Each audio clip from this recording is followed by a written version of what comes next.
ನಿಮ್ಮ ಹಳೆಯ ಚಿನ್ನದ ಒಡವೆನ ಅಧಿಕ ಬೆಲೆಗೆ ಮಾರಬೇಕೆ? ಆಟಿಕಾಗೆ ಕಾಲ್ ಮಾಡಿ 8880 ಅಟ್ಟಿಕಾ ಗೋಲ್ಡ್ ಕಂಪನಿ. ಬಿಜೆಪಿಯಲ್ಲಿ ಆಣೆ ಪ್ರಮಾಣ ಪಾಲಿಟಿಕ್ಸ್ ಧರ್ಮಸ್ಥಳಕ್ಕೆ ಹೋದ್ರೂ ಕೂಡ ನಿಜ ಹೇಳ್ತಾರ ಶಾಸಕರು. ಬಿಜೆಪಿ ಶಾಸಕರಿಗೆ ಅನುಮಾನ ಕಾಡ್ತಿರೋದಾದ್ರೂ ಯಾತಕ್ಕೆ?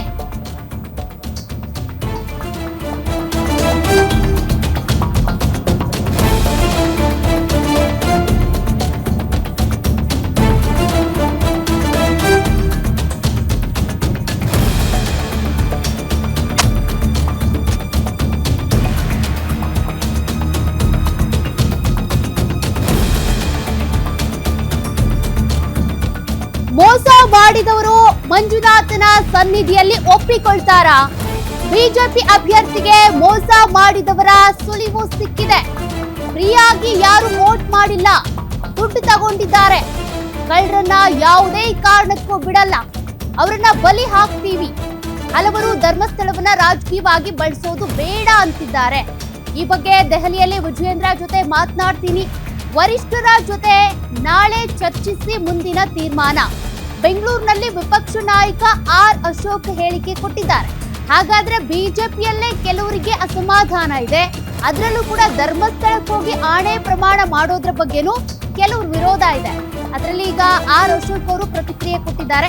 ಹೈಕಮಾಂಡ್ ನಾಯಕರ ಜೊತೆ ಚರ್ಚೆ ಮಾಡಿ ಮುಂದಿನ ತೀರ್ಮಾನ ಅಂತ.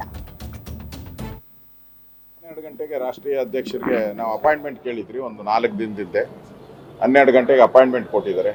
ನಾನು ವಿಜಯೇಂದ್ರ ಅವರು ಹೋಗಿ ಈ ಮತದಾನ ಆಗಿದೆಯಲ್ಲ, ಅದರಲ್ಲಿ ಯಾರು ಕ್ರಾಸ್ ಮತದಾನ ಮಾಡಿದ್ದಾರೆ ಅನ್ನೋದ್ರ ಬಗ್ಗೆ ರಾಷ್ಟ್ರೀಯ ಅಧ್ಯಕ್ಷರಿಗೆ ಮಾಹಿತಿಯನ್ನು ಕೊಡ್ತೀನಿ. ನಮ್ಮ ಅಭ್ಯರ್ಥಿಗಳು ಗೆದ್ದಿದ್ದಾರೆ ಇಬ್ಬರು, ಆದರೆ ಗೆದ್ದಿದ್ರು ಕೂಡ ಕ್ರಾಸ್ ಮತದಾನ ಆಗಿರುವಂಥದ್ದು BJPಗೆ ಒಂದು ರೀತಿ ಮೋಸ ಮಾಡಿರೋದ್ರ ಬಗ್ಗೆ ಸ್ಪಷ್ಟವಾದಂಥ ಸುಳಿವು ಸಿಕ್ಕಿದೆ.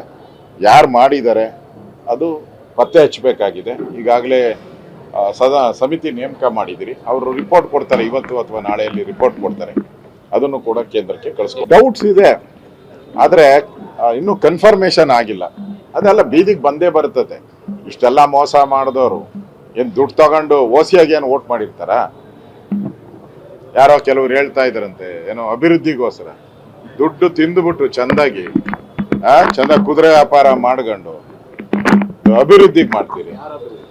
ಅವ್ರ ಅಭಿವೃದ್ಧಿ, ಅವ್ರ ಸ್ವಂತ ಅಭಿವೃದ್ಧಿ ಮಾಡ್ಕೊಳಕ್ ಮಾಡಿರೋ ಅಷ್ಟೇ. ಅದು ಇನ್ನೇನು ಏರಿಯಾ ಅಭಿವೃದ್ಧಿ ಮಾಡಕ್ಕಲ್ಲ, ಅವ್ರ ಸ್ವಂತ ಅಭಿವೃದ್ಧಿ. ಅದಕ್ಕೆ ಈ ಕಳ್ಳರನ್ನ ಬಲಿ ಹಾಕ್ತಿರಿ, ಯಾವುದೇ ಕಾರಣಕ್ಕೂ ಬಿಡಲ್ಲ.